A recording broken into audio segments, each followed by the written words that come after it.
What's good, everybody? Welcome to Origin Story, the podcast that interviews creators about where they came from to understand how they got here. My name is Phillip Russell, and I'm with my co-host, Ben Thorp. And Ben, to kick off season 3 of Origin Story, we talked to Xalavier Nelson Jr., who is a writer and narrative designer who also founded a weird and sustainable game studio called Strange Scaffold.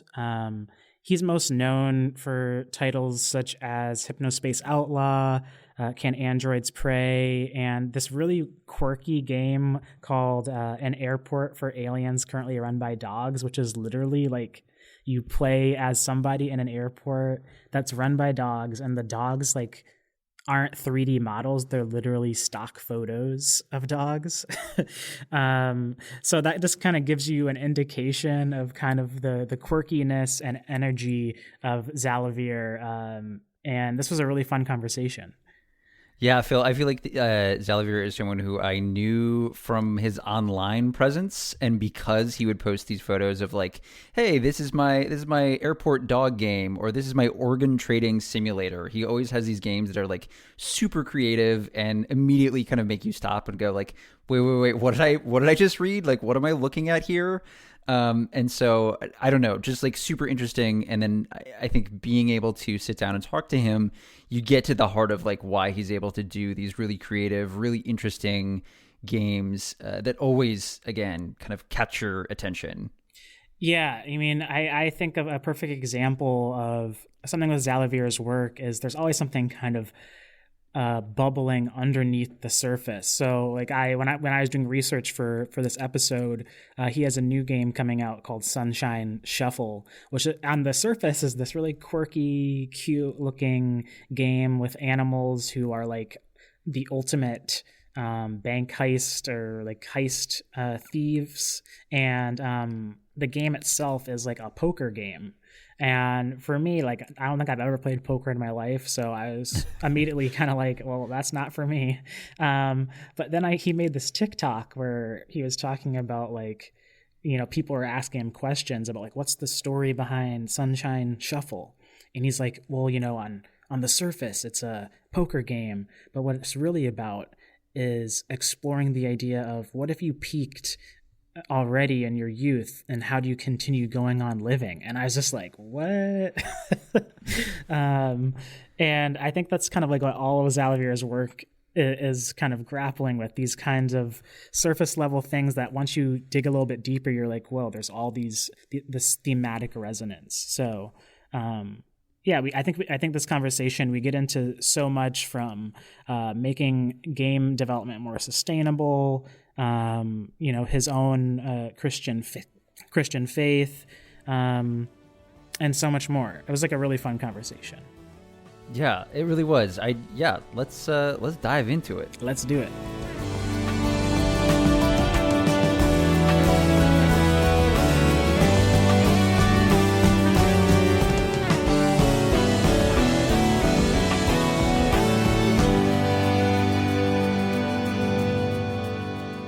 Xalavier Nelson Jr. is a writer and narrative designer who also founded the game studio Strange Scaffold.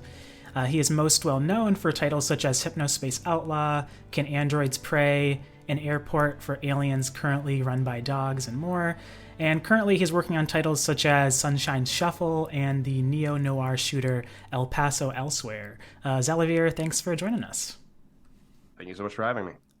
Yeah, how you doing? You were just telling us right before we started recording that things are in cosmic disarray, but you're running with it. Strange Scaffold is in a really interesting place right now where it's increasingly clear that our medium, video games as a medium, is in a deeply weird place. It's not positioned for sustainability. It's not positioned for freedom. It's not positioned for creative autonomy or for the really the human needs of the people inside of it. However, everyone outside of video games is looking at our medium and astounded by the present that is possible. Film, They had rentals gone. The direct-to-home video market is gone. It's now streaming. It is theaters in a really weird place between what they show and what the public will actually watch compared to things they would even watch 10 years ago. Music, direct sales, community building has become kind of nightmarish. It is contractually obligated for artists to make TikToks in their contract instead of getting a marketing budget or having a music video made, because what the labels are betting on is going viral, and that is up to the artists to advocate and defend themselves in this regard. Everyone playing this cosmic dice game. Literature, really weird place compared to where it has been. We have ups and downs and things like the direct distribution model, such as the Kindle, and how that's evolved over time as Amazon has gained kind of a monopoly over that market. Really distressing place. And all of them are looking at video games where the barriers are so low, where the gatekeepers are comparatively less powerful and less elaborate in their devices. They are less numerous. They're looking at video games where original IP still sells. People will take a game with a name that they've never heard of before, from a developer they've never heard of before, and fall in love. And they're all looking at us and saying, wow, this is what you have possible. And what I've realized coming into the beginning of this year, and to go back to your initial comment about cosmic disarray, the really buck wild thing is having the insight from having worked on over 70 projects at this point, having the perspective now of connecting to other mediums and to other creators and understanding what they value and see in our industry, and figuring out the next step for myself and for Strange Scaffold. I've realized kind of what we're trying to do, and I've been in a whirl putting together all the pieces to communicate that message, which is I'm not fighting for a better future for video games. I'm fighting for a better present, because it's here. All it takes is an acknowledgement and a taking advantage of the wild and temporary place of autonomy, sustainability, and profitability that exists within our medium right now. I'm really here for, I think I hear a lot of optimism in there. And, I think we've had other conversations with other devs. I'm thinking especially of Neil Jones, who was behind Never Yield, who has, I think, made similar comments about looking around at the industries and being like, are we falling into the same traps that other industries have? Especially I think pointing to things like Netflix and the Netflix model, and being like, I'm worried as that comes into games and to things like Game Pass. So like, where do you see, like, what is an optimistic, or what does this optimistic future for a game's present look like to you? Honestly, it exists in conscious recognition of one's overall placement. As we simultaneously have this freedom and ability open to us, a lot of those doors are being closed because folks don't seem to want to pursue those opportunities, right? If you look at the games industry that existed in the PS2 era, undoubtedly, far weirder and worse in several ways, right? We didn't have the widespread technology and availability and accessibility for game development. We had to basically only distribute games through store shelves and buy space on the shelves for better placement. Independent game development, not really as much of a thing. And then, you look at that market though, and what are the games that are flourishing? You have giant things like Halo and Metal Gear Solid, but also things like Katamari Damacy and like EDF getting off the ground, and those games not selling a huge amount of copies, but also being sustainable for the developers involved, getting a cult audience from software and the games they were pumping out during that time, like Kingsfield, Armored Core, etc.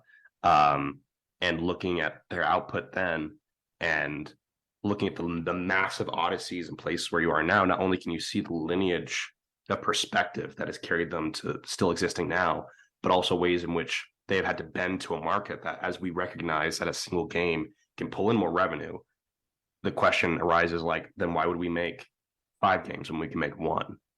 Why put $500,000 here and $5 million here and $20,000 here and $1 million here when we can put $10 million on 10 different bets, and one of them will explode to the degree that all of the other losses are covered? I would say recognizing where our industry exists is where my optimism comes from, and recognizing what our industry is doing with that opportunity is where my pessimism comes from. Because looking at those factors, a lot of where we are moving in terms of our investment in our creative impulses, or at least where our creative impulses are finding funding, is there's no other way to describe it outside of gambling. And that is what concerns me about the future. And it is the thing that, again, gives me the optimism that I do have as far as Strange Scaffold, because we tried to do the traditional thing. I tried to work in AAA. There's been different routes that the studio could have taken, that I could have taken. And one way or another, we have ended up in a place right now, the studio and myself, where we get to exist on the beautiful frontier of what this medium currently provides. And we aren't going to trade it for nothing, recognizing its value. No, I love that. I think, like, you know, so for the listeners, I talked to Xalavier, I guess last week, or maybe it was earlier this week. Time is ephemeral. Yeah, whenever that was, in the time vortex, about like sustainability in games, and making, you know, kind of like a more sustainable process for game development and things like that. And something, Xalavier, that maybe you can, you know, extrapolate from, that I've still been kind of mulling over, that you told me, is this idea that, you know, currently right now, like Strange Scaffold in your work, you're at a place where, for when you're talking to publishers and things like that, it's much easier to get a budget that's like $2 million versus $20,000, and how studios and publishers aren't really interested in like investing in like these smaller games. And I wonder if maybe you could unpack maybe why that is, and, you know, why, you know, Strange Scaffold is kind of trying to allow that kind of avenue to be a reality going forward.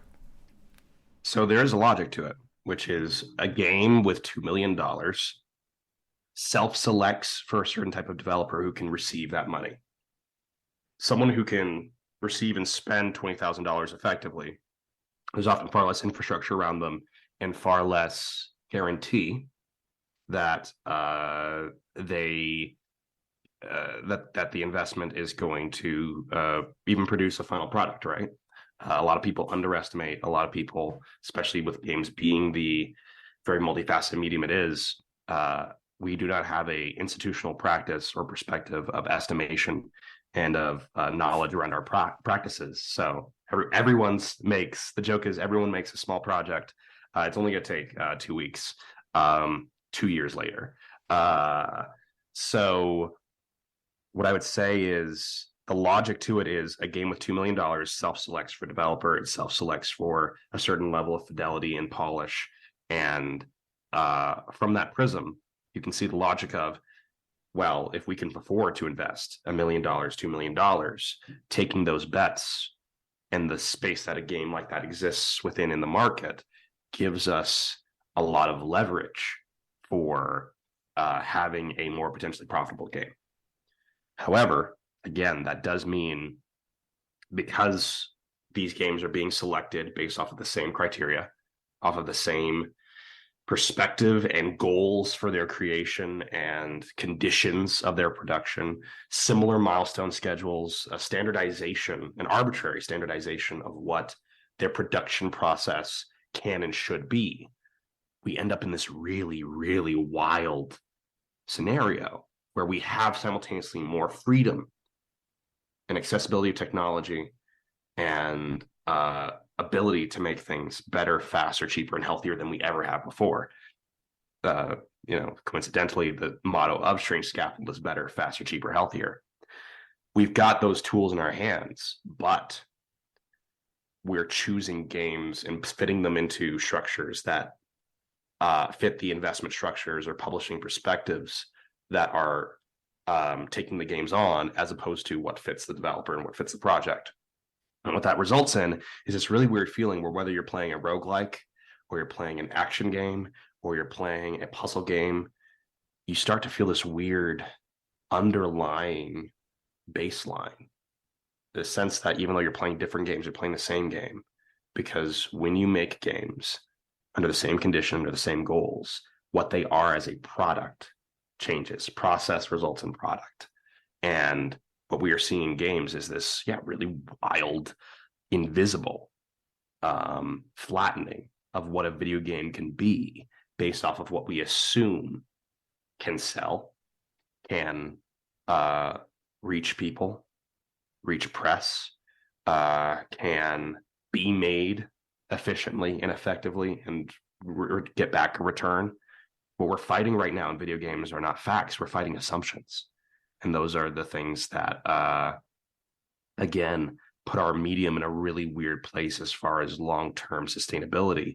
Because when you're fighting a weird collective groupthink that only changes when an outlier occurs, and then, everybody spins up and says, actually, live service games are the future. Actually, everybody loves deck builders. And there is very little precedent for intentionally choosing a different tack. Can you kind of talk about what is your ethos for why games, and why not books or movies, or what is it about games as a medium that speaks to you? I mean, exactly as I said, video games exist in a very exceptional space right now. There's no other place where I can think of in which I could have existed or resulted, especially with the amount of autonomy that I have right now. Even when I was not in the place where I am career-wise, 5 years ago, the space that I was in and the living I was able to eke out basically doesn't exist in so many other places. And I'd say my ethos is having this freedom, having this really active joy of creative process, and having this perspective of long-term creation. I want to, at the very least, be a standard bearer and speak to what is possible for all of us here. Yeah, I mean, I think something I was thinking about just reading through some interviews of yours is you've talked about how you grew up in a military family, traveled a lot, lived a bunch of different places, and have all these wild kind of experiences from all the variety of places you've lived. Something that through doing this show and talking to people that work in games, that seems to be true across the board for the most part, is nobody really has a traditional journey into the industry. The industry is still young enough where there are certain people, I guess, who went to school and did it, but for the most part, people's journeys into the games industry tend to be pretty non-linear and go in a variety of different places. And I'm curious for you, how did you end up in this space initially? I mean, that's kind of the wild thing, right? Where I was a military kid. I've never lived in an industry hub. The boondocks of Washington State, where a literal cult reigns, and no one told us about it ahead of time. A small town in northern Italy, which happens to be the, again, center of the alt-right movement. We keep moving to weird places, and no one telling us ahead of time that we're going to have some interesting adventures. El Paso, Texas, which is where the last place where my family moved and where I've settled and found a life for myself.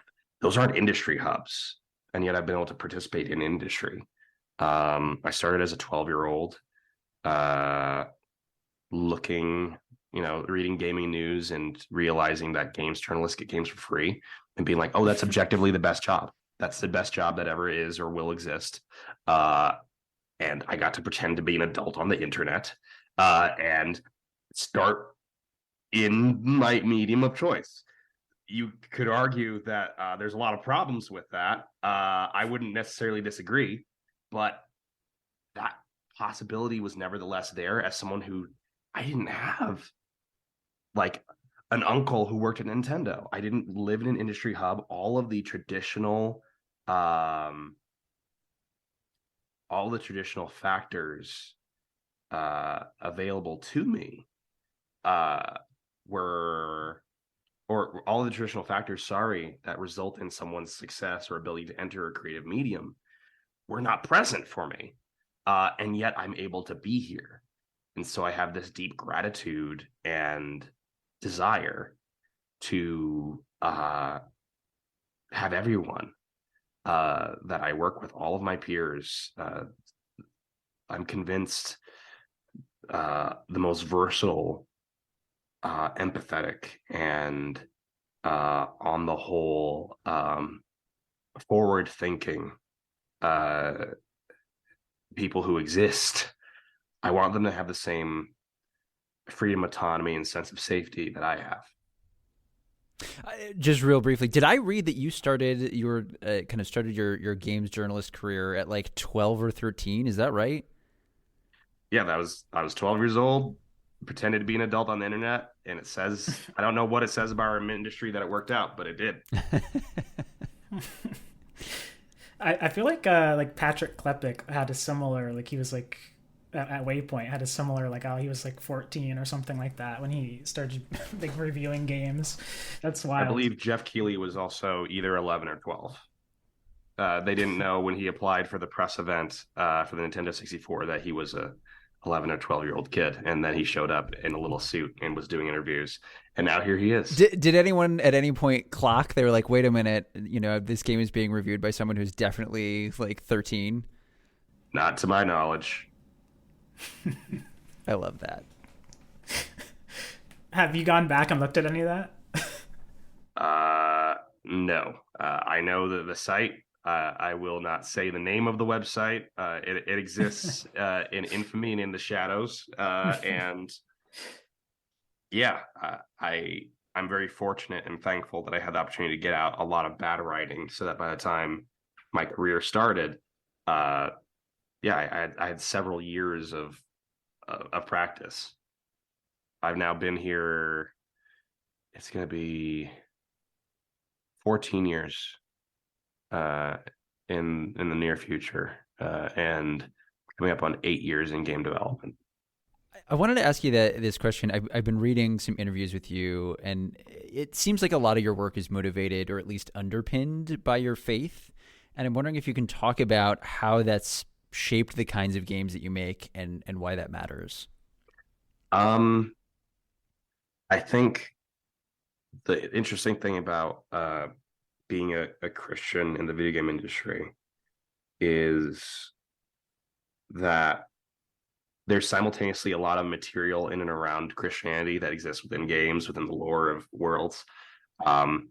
And it's kind of the distressing recognition that most of it is from people who have been deeply hurt by religion. And so you're just kind of seeing a distorted funhouse mirror of your faith constantly. You're like, I do not blame you. I get it. That really sucks. And alternatively, kind of a discomfort with being very active and vocal about your faith in comparison, because you exist in a medium in which a lot of your peers have been hurt by churches, by individuals, by institutional or religious structures that do not see them as human or worthy of dignity or love. So trying to take a holistic approach in my life and in my perspective of ethics and of in my case, like a faith in Jesus Christ, I just kind of try to let it be a part of anything and everything I do, whether it's how I interact with a negative commenter in the Steam forums, or when I'm building a supernatural world, original world in the case of El Paso Elsewhere. Like, where does God exist here? If the player never knows of God or of the idea or existence of faith in this universe, nonetheless, how does the invisible underpinning of this world reflect a universe that and a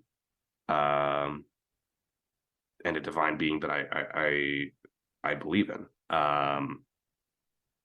It takes a different form in every project. There's a lot of games where you're not necessarily expect there to be any thought about the presence or idea of God, like Space Warlord Organ Trading Simulator, a capitalist hell.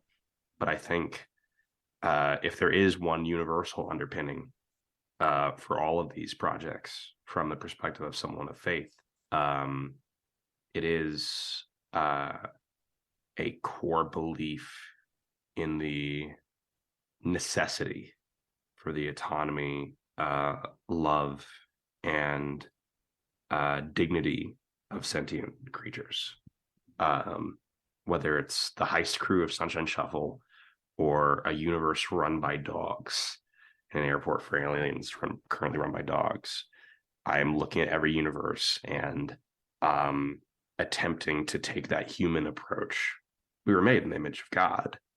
If I truly believe that, I have to approach every fictional universe I build with the idea of human dignity and of sentient dignity and care as a foundation, even when the world or circumstances involved are quite cruel.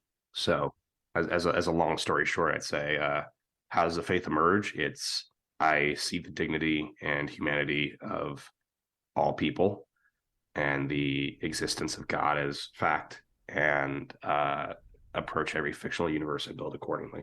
I listened to, in particular, a really great interview with you with Theology of Work, and they talked about an airport for aliens currently run by dogs, where you discussed this idea of games, and I'm kind of paraphrasing you here a bit, but as a space for interacting with ideology. And that, in that game, you're incentivized to start showing gratefulness and appreciation for not just the dogs, but everything like trash cans and vending machines. And so I guess, just that this gets to directly what you're saying, and maybe you can talk about it more, but games as a space where even if, the ideology isn't explicit, but it's teaching you that, or it's helping you engage with a worldview through its mechanics. Every piece of a game has a potential to tell you about the world, the creators, and the intent of the game itself. I don't believe in death of the author, but I do believe that especially when there is functionality to ensure some level of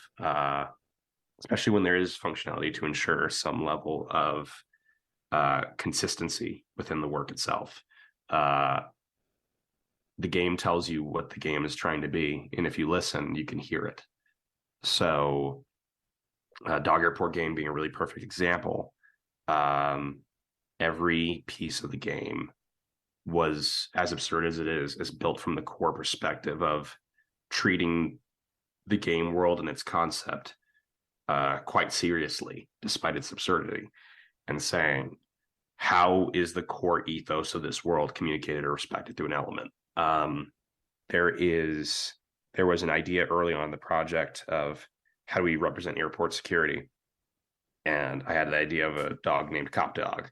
And Cop Dog, there would be like little signs around the airport of like cop dog zones, and if you walked into them, there was a random chance that Cop Dog would come down from the sky, ask you if you had any illegal goods, do a quick scan of you, and if he found anything, he would say, "You sly dog," and he would switch to a different character model being a stock photo, and then send into the sky again, and you would have your valuables taken, so it would require you to navigate the airport in a different way to get around a Cop Dog zone. If you had something illegal and you had to bring it for a quest to a different area. And then Ferguson happened, and a dog named Cop Dog didn't seem like such a good idea, or as funny as it was previously. And I realized that Cop Dog, as much as it was a game mechanic and a narrative piece that fit the absurdity of the world, it wasn't reflecting the ethos. The ethos of the game was dogs see everyone as having inherent value, no matter who you are. a world that is fundamentally joyful and cares about you just because you're here. How do you represent that? And so the final form of that character is a dog named Security Dog. Safety Dog, sorry. Safety Dog has a little kiosk at every airport. And if you find him, he's like, hey, I'm just keeping the airport safe. If you find anything that would be unsafe or hurt someone, bring it to me and I'll give you something cool. And at every location, he'll give you something that you could only get at that location, just a unique little thing. And players, even if there's no incentive outside of just like interacting with Cop Dog, they'll be like, hey, I got a gun from a dog named Gorby. Is this dangerous? Like Safety Dog's like, yep, let me give you a cursed gem. I hope it isn't more dangerous. And it's less work, first of all, in terms of the development. The Cop Dog would have been a mess to implement, but the not only did it reduce our scope, but it also was a better reflection of the ethos. So that's been an interesting process of in my games, even supporting and advocating for frictional elements, because as a storyteller working in video games with game mechanics, this frictional element is our opportunity to say something about the game and about the game's world, and we lose that entirely as soon as we smooth off an edge. Every edge that gets smoothed off has to have a reason that fits the game, and otherwise what you've done is you've reduced the thesis statement in the world itself. I love that. And that kind of reminds me of I don't know if you've played a Yakuza Like a Dragon, but something I really appreciate in that game is getting at that kind of how it uses friction to kind of uphold some of its messages. Is like you kind of go through the first like 2 chapters and then you get thrown into the homeless encampment, and there's a lot of like slapstick kind of stuff that happens in that chapter with like beating up the gang leaders and things like that. But then after you beat up the gang leaders, I forget the Ichiban, the main character. He kind of basically says the whole like pull yourself up by your bootstraps thing to like the homeless people. Like, why aren't they just getting a job? Because they have skills and stuff like that. And then there's this great moment of his companion kind of just like reprimands him and kind of talks about how he's reducing down like some of their problems and the systemic injustices that have put these people into this place. And I feel like it's just a really great moment of the game kind of going against some of its tone and using that friction to kind of uphold this message that for a lot of gamers, they might not have ever thought about like homelessness in that way. And yeah, I think it kind of speaks to some of what you're getting at with how games can utilize that. Yeah, it's there's game systems give you the opportunity to question the world, to question or reflect the world as it exists and get people to think about it. So Space Warlord Organ Training Simulator, in building the game, we had a really interesting point where we had every individual stock was on its own curve. But also we had a sort of wider market parameters thing that kind of its intention wasn't to equalize the market, but it was kind of like a core systemic justification of why the market was going up and down. And that was like kind of the invisible, we called it the hand of the market. That was the invisible simulation. Players didn't buy it. They were like, every stock feels the same. The market doesn't feel like a distinct entity. We removed the hand of the market and made everything Calvin Ball gobbledygook. Just a random mishmash mess of god-awful chaos. And suddenly, people loved it. They were like, oh yeah, this is like the stock market as it exists. And when we did a little bit of research, we realized, oh no, this is actually just the economy. This is the economy. It is random numbers given interpretation in hindsight or in foresight. And I haven't invested in the stock market as a result. I am terrified by the economic underpinnings of my world, because that's an example of like how even developing a game can give you a different understanding of systems as they exist. So sort of challenging players and how they see things, and being like, a game about, chopping up bodies and then selling off their organs might be really unpalatable and unpleasant. Positively so or not, that's for someone else to find. But when we take the middleman out and it's just you and organs, it's weird. It's bad to sell organs, but someone's giving you money and you just made the number go up. And wait, spleens they're having their third day of massive dips. If I buy the dip now, when it goes back up, I can make it like the amount of comments we get of people realizing how quickly they don't care what they're making money from or how ethically dubious it is, as long as they're making money, especially because they are not personally involved in the harvesting or interaction with these factors, is fascinating. And that's something that kind of video games can only do. So again, I really relish the opportunity to ask those questions mechanically and say, oh, how do we think differently about our world as a result of the systems that we engage with intentionally? And whenever I see a missed opportunity for that, I do mourn a little bit, because I'll say it, fuck video games as empathy machines. Being presented with poverty doesn't make you care more about poor people. But watching Ichiban echo an argument of poverty and having his companion tell him off from a perspective of empathy, or being presented with a scenario and realizing kind of the boots problem, if you're familiar with that from Discworld. Are y'all familiar with that? Hmm. So Discworld, Terry Pratchett had a really philosophical treatise embedded in just a few paragraphs in one of his books. It's become known as the Boots problem, because the main character is this, fantasy sheriff named Boots, a man with a deep ethical core who also engages with the systems of his world. And he realized that if you can afford 100 gold pieces to buy a pair of boots, that pair of boots will last you 5 or 10 years. But if you can only afford 10 or 20 gold pieces, those boots will wear out in a couple of months. And so you end up spending more than the person who already has more. Those who have less are punished for their poverty.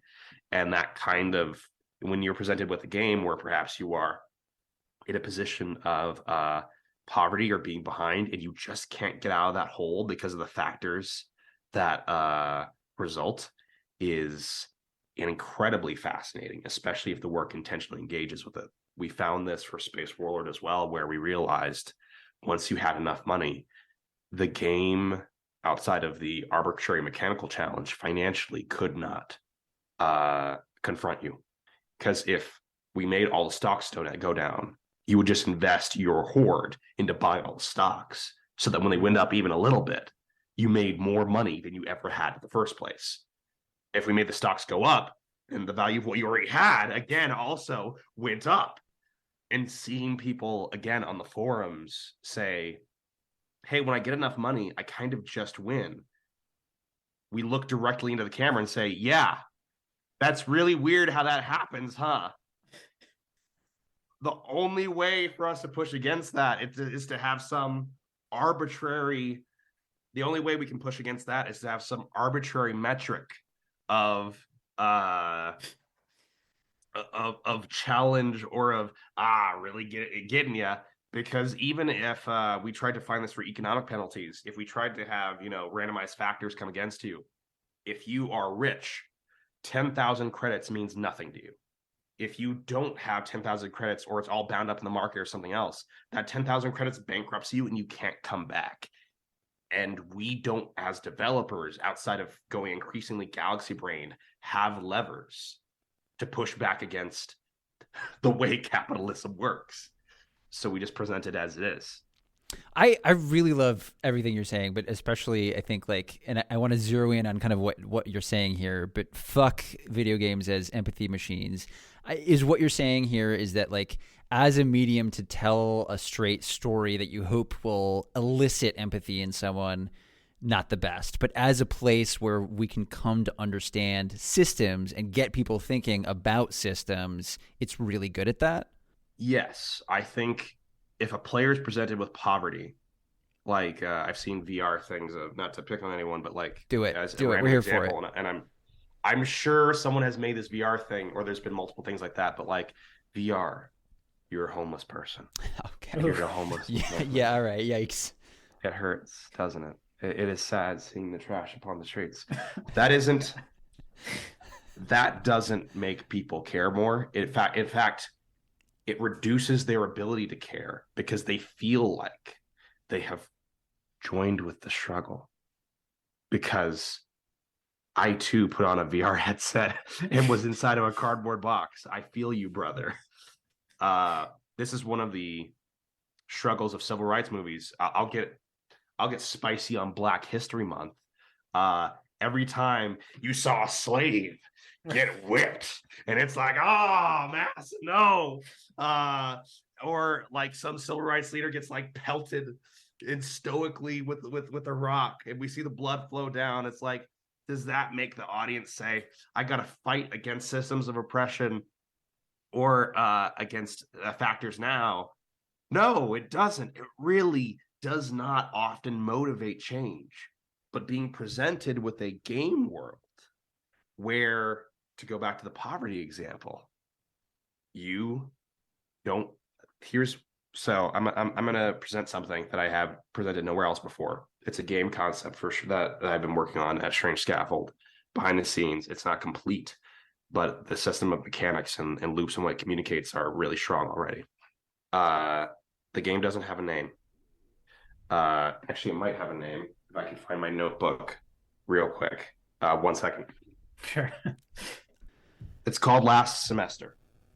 Last semester. Okay. Last Semester. Last Semester is a game where you are a straight A student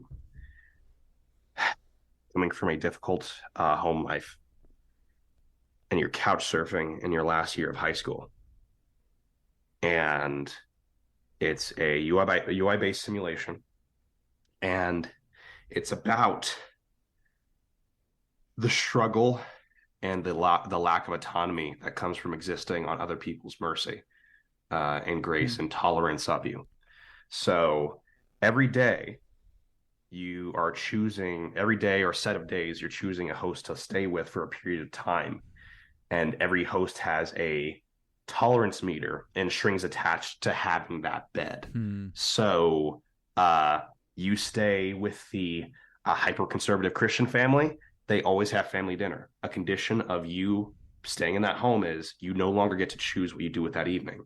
So it's a kind of it's kind of a choose what you do every day period kind of thing, like Persona, but your day blocks are determined by what you're essentially forced to do. Your ability to excel in your academics, that is inherently tied to if you stay with your friend on his party couch and you aren't getting sleep, that means you physically do not have the ability to come back from that, and you're playing the best with the hand that you are dealt. I've known people who lived this. I have, not in this specific academic situation, but I have also, I think a lot of people can identify with the conditions that come with a free bed. And when/if I ever make this game, the fact that the player will, if a player asks, hey, why can't I choose what to, like, why can't I just, piss off that family? I'm actually, like, one of the things that I have here is a mechanic where you can choose to blow that off potentially, but their tolerance meter goes way down. And if it goes all the way down, you can never stay on that bed again. Yeah. And you've still got 60 days left before the end of the semester. These are the questions and the possibilities of games that fascinate me, because they do not present us with a fucking empathy machine. they present us with a rendered world with a perspective that, because we have gone through the process of exploring that perspective and that set of systems, if we call out one specific system as bullshit, that motivates change. Because you have seen, you know what? No kid should have food uncertainty. So school lunches should be free is a thought that you can come to because you're engaging with a system where you realize when that is not the case, how much it breaks down and how much that hurts. You aren't looking at the hurting, you're hurting yourself. No, I love that. I mean, I think, like, you know, when we had talked earlier, when we were talking about like sustainability, this bleeds right into it. I love how you were telling me, like, for an industry that cares so much about systems and making systems and everything like that, like so like games have the possibility to show people how systemic, you know, whether it's inequities or, you know, systemic change could happen, and it doesn't have to be like us just telling people, you know, X example. And I think like your example of was it last semester or also for a game industry that we're built around systems, us not confronting the systems ourselves of our own industry, kind of buck wild, right? That would be weird, right? Exactly. So if anything, I mean, well, shit, that game sounds really hype. It kind of reminds me a little bit of like just hearing the concept. It reminds me of how I felt when I played Citizen Sleeper, and I felt like that game did a really phenomenal job of using the mechanics to talk about the systemic inequities. Yeah, like especially you starting out with nothing and you're just kind of trying to get yourself out of the hole and you don't have enough energy to like work that day necessarily or to get the best paying job that you can. And you're figuring out, okay, do I go to sleep so I have more energy tomorrow? But also if I haven't eaten, that's going to take from my energy bar. It's a beautiful set of systems working together to make you feel things not as an onanistic pursuit of enlightenment by living through a perspective, but by engaging with a world. I know we've got that hard out in 3 minutes. Closing thoughts. I mean, we can talk about who killed JFK again. I'm not going to say the name on air, but we can talk about it. But you have the answer, and it's hidden in each of your games. Is that what I'm understanding here? The CIA has killed enough black people. You can't do this to me. You can't do this to me, Benjamin. I'm sorry. I didn't mean to put the crosshairs right over your head. We should probably end right now. This is all getting edited out. Well, here's the thing. If it does get people to buy more Strange Scaffold games, which makes us more sustainable to bring more unique things into the world, maybe we leave it in. Like, you tell me what you want, and we're just going to follow your lead. I feel like that's what we'll do. You know, I think we leave it in. I'm ready for the forum posts of people like slowly going through every Strange Scaffold game, looking for the connections. They're like, man, I saw like, wait, so you have a shooter game and like there's like a bullet icon. Is this the magic bullet? And I'm just like, it could be. In all seriousness, buy our next game.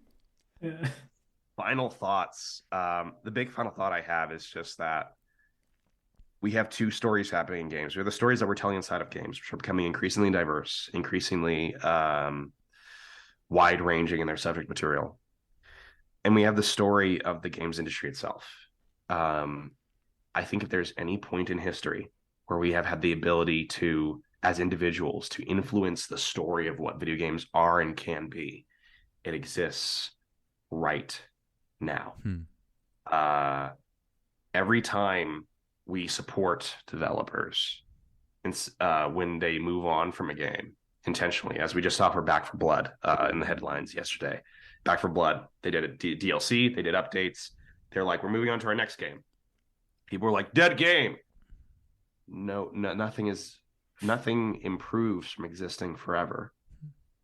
If you add another 10 hours to The Godfather, that doesn't make it a better movie. And yet we consider for video games that something that is endlessly expanded is quote unquote better, right? When we support developers who make one-offs, when we support developers moving on from works, when we support developers and creators existing in autonomy on different scales at different times with different goals, we are single-handedly, with our dollars, with our Twitter posts, with our with every action we have in this uniquely visible world, metric-driven world, we can say that the human dignity and freedom and creative spirit is something worth supporting. And I believe that we deserve to give each other that chance. Thank you so much for taking the time to talk to us. Thank you. That was great. We really appreciate it, Xalavier. Keeping at least some of the JFK. That's the JFK stuff. We're keeping all. We're keeping it in. I think. I don't think that's going. Yes. Yeah, good. Thanks for taking the time and doubling up, having two conversations with me and Ben over the last week or so. So it's been a delight meeting both of y'all, and I look forward to staying in touch. Okay. Yeah, for sure. Till next time. Bye. See ya.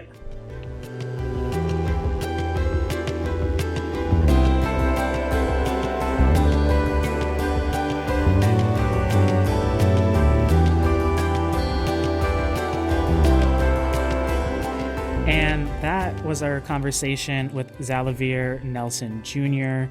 About all things Strange Scaffold, about sustainability in games, and so much more. Ben, with this conversation, what were some things that really kind of resonated with you? One of the things that feels obvious, like now that I am going to put it into words, but like really stood out to me, and I think it was something that I was excited to talk to Xalavier about, was this idea that, like, at the end of the day, the thing that games are best at is getting people engaging with systems. Again, like something that feels obvious when you kind of just say it out loud, but I think that I don't usually think about engaging with games in that way. I'm often like, oh, what is this story doing? Or like, what are, what's going on with like the narrative that it's trying to tell. But I think Xalavier is someone who's like super aware of the mechanics and like how the mechanics link up with that story.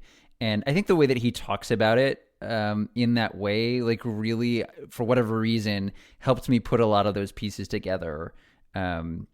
Yeah, I agree. I think we talked about it in the show, but yeah, that how we can be using games to systemically show complex ideas to players without kind of being didactic, I think was really powerful. And like, yeah, I mean, I think he kind of elucidated to me like why something like Citizen Sleeper works so well for me, right?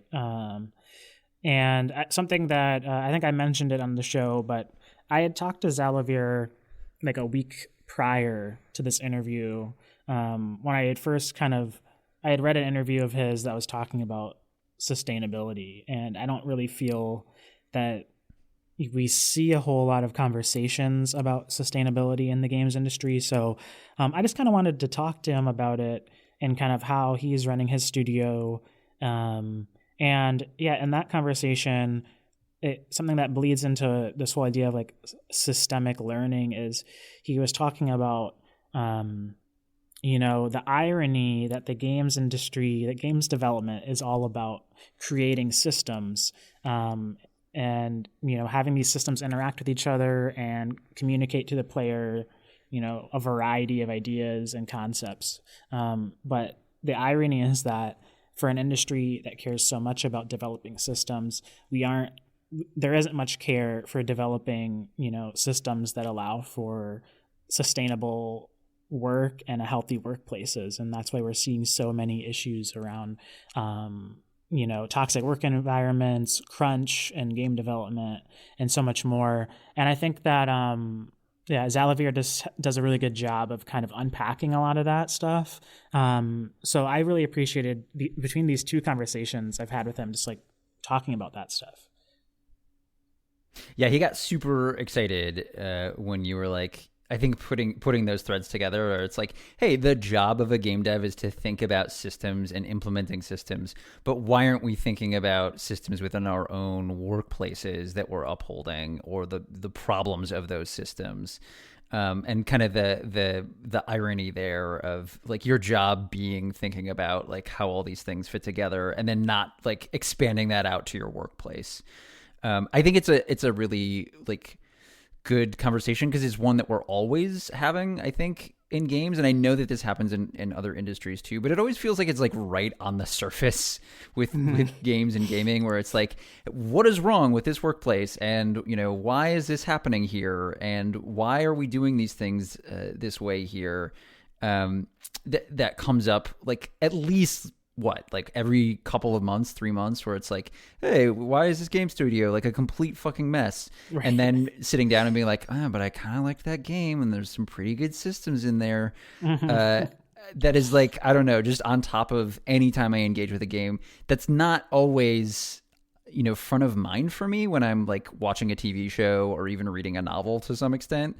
I'm just like, oh yeah, sure, there might have been some problems here, but it's not like in my face in the same way where it's like, you know, when I sit down and play a game now, I'm like, what was the studio like? Like who lost time with their family because they were like stuck working on this thing?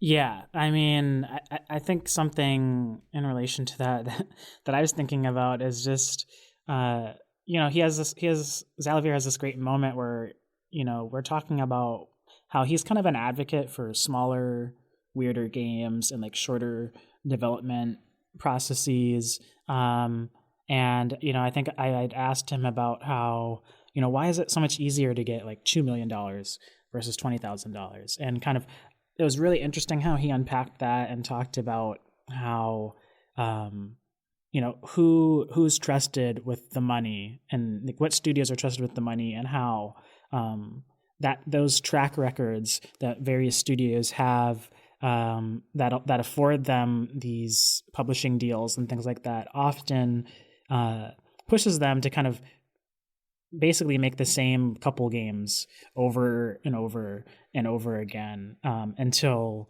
there's a unicorn, and then everybody kind of jumps on that boat. And, you know, I think that was a really kind of the moment thing for him to bring up, because, you know, I think just this last week we're seeing the kind of reckoning of the last 5 to 6 years of live service games, games like, you know, Apex Legends and the Avengers game, and Rumbleverse, and all these kinds of games that jumped on this bandwagon of like, how can we be Fortnite? And what we're seeing now is that, you know, just in the last week, 10 of those games got canceled, and they won't be producing any more content for them. And these companies have spent millions and millions and millions of dollars on making these games, and it kind of is like for nothing. You know, you kind of ultimately get this unfinished product that wasn't fully the full capacity of probably what they had dreamed up wasn't fully realized by the end. And, you know, that's not great, right? I think Xalavier does a good job of kind of breaking down, you know, why those things happen, and, you know, that there is another way. It doesn't have to be this way. Yeah, and I know that you've been kind of banging this drum with me for a while now, but like getting me to think about like, oh, hey, if you're a person who has been working with one studio and the dev cycle is like 5 to 7 years, like maybe even longer than that, and over the course of your lifespan in the industry, you only work on like 6 games and they're all kind of similar. Like how does that feel creatively? Like probably not good that all your games are like pretty similar, like not that different, not that exciting at the end of the day. And then that's like years of your life that's dedicated to that. Yeah. I mean, one thing we didn't get to in this conversation, this is a bit of a aside, but you know, with my first conversation with Xalavier, I was talking to him a lot about crunch, and if I can kind of summarize quickly, like his perspective, I think, is largely like crunch is less about like how much time somebody's working. So like he gave an example of he's worked on certain projects or at studios where he's worked 60 hours a week and felt really fulfilled. And then on the flip side, he's worked at companies that he was working part-time for like 5 to 10 hours and he wanted to quit the games industry. And largely what he kind of learned from that experience is that when we just think about it in terms of time spent, we're kind of flattening the issue, because what the issue really is like a lack of human-centered processes in the game development process, and how oftentimes these development cycles aren't built with people in mind, so he talked about how like a lot of burnout and things like that in the games industry. Sure, some of it is just overwork, just like working a lot, but another ripple is just the secrecy of the industry. And he talked about how he knows so many people who've worked in the industry for like 20 plus years, but can only show work from like one game they've worked on because so many games have been canceled and they can't use any of that work in their portfolios and everything like that, which just makes it a very demoralizing and demoralizing place. And you can understand why people get burnt out and end up leaving, right? So I think he's really working through with his own studio and his own ethos, like how can we change that? How can we make it so that people can walk away from a project at any time, still be credited, and still be able to use that work in the future? Because it's pretty crazy to think that some people will work on maybe 10 games in their whole careers, just because of how the development cycles are these days. And 2 of those are going to get disappeared. Right. And I think that like that speaks to a broader moment that we're in, where it's like, this isn't just about games. This is what's happening with Netflix, or this is what's happening with, all these streaming services, where it's like these shows get churned out and then they get disappeared after a couple of years because they don't hit. And then it's like, where does that work go? And I think we're at a moment where it's like, art writ large is like undervalued in such a way that it's like, oh, these big corps are just churning out this content, and then if it's not hitting in the way that they want it to, it's just deleted, and then there goes all your work. And it's just like, I don't know, it's a hard place to be in, and like I can't imagine what it's like to be as a creator, but I feel like even as someone who consumes this stuff, I'm often like, what are we doing here? And like, how is any of this sustainable? How can we keep having, massive chunks of change shoveled into projects, and then, they just go nowhere, or they're canceled after like 2 seasons? Yeah. I mean, and the thing is, I think from working at like Outer Loop Games and talking to some folks out there, talking to Xalavier, like, it's clear to me that like it doesn't have to be this way, right? And that's kind of the really demoralizing place that I think a lot of people feel in working in any kind of entertainment industry, or like in news, or like anything like that currently. So I think that if anything, outside of this being a really good conversation, I think talking to Xalavier has kind of given us like one little notch that we can be thinking about this season as we talk to more guests about like sustainability, and kind of just like imagining a different kind of way that the various industries that we talk to people in, how they can function, or how we can find better ways of making it more of like a human-centered place. So that's kind of what I'm thinking about at the end of this conversation. Yeah, I'm extremely here for that. And I'm also, I think, like, asking and talking to Xalavier, I was left with this feeling that like this is a person who's pretty hopeful and feels like there's a lot of possibility in this space, which I'm also here for. I think when you take stock of everything, and to be as like aware of where the industry is, and still be like, all right, like we have a moment here where things might turn out like good. Mm-hmm. I'm about it. Yeah, 100%. So yeah, that was our conversation with Xalavier Nelson Jr. If you are interested in learning more about him, you can follow him on Twitter at Rit Nelson, which is WRIT Nelson. And he's very, very online, has a lot of different projects going on, as we talked about in the show. And it's really worth your time if you're looking for kind of weirder games that maybe you're not going to get, going to your local GameStop or something like that. So with that, we will catch y'all here on the next episode of Origin Story. Thanks again for checking out the show. If you would like to follow me on Twitter, it is 3D Cisco on Twitter as well as Instagram. And you can follow Ben on Twitter at sad_radio_lad. We wanted to thank Melody Hirsch, who designed all the awesome cover art and design work for the website and the podcast itself. And we wanted to thank Ryan Hopper, who does all the intro and outro music, as well as some of the interstitial stuff you hear in different episodes. If you enjoyed the show, we'd love it if you left a review on iTunes, subscribed on either iTunes or Spotify or wherever else you get your podcasts. Reviews help just get the show in front of more people, and it only takes a couple of minutes. So yeah, if you could do that for us, it would be greatly appreciated. You should also visit our website at www.originstory.show. It's a great place to look at all of our episodes. There are full transcripts and a link to our Discord channel where we talk with listeners about everything OS and beyond. There's a lot of posting that goes on in there, so I don't know. If you're into that, come join us. You can also email us at theoriginstorypod@gmail.com. We're always looking for feedback, whether it's ideas for games that we should play, books that we should read, guests that we should have on the show.